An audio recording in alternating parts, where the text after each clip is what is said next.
Without facts, you can't have truth. Without truth, you can't have trust. Without this, you have no shared reality. You don't have democracy. You cannot solve any problems globally. And the hard part is, if social media is a behavior modification system, then where does free will or the choice of the candidate, how can you have integrity of elections if you don't have integrity of facts?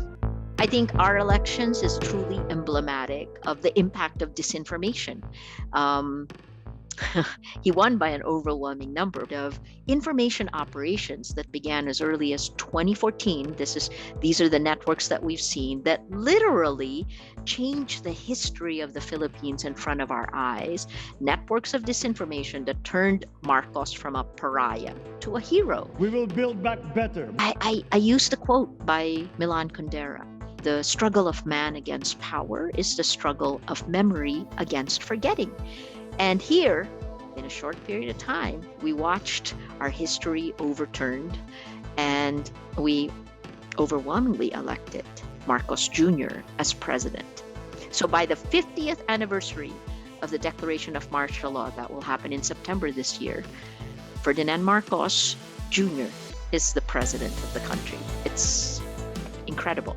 What we're seeing are illiberal style leaders elected with the help of this technology that has insidiously manipulated what voters think around the world. They then elect an illiberal leader who takes that power, democratically elected, and crushes democracy from within. We're in the upside down. And a lot of that is because impunity online has seeped into impunity offline. These two worlds, the same being, our minds, our physical beings, we live in one world.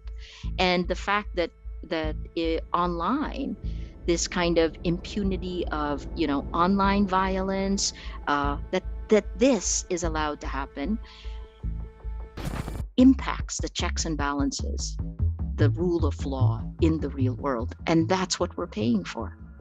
This isn't the first time this has happened, right?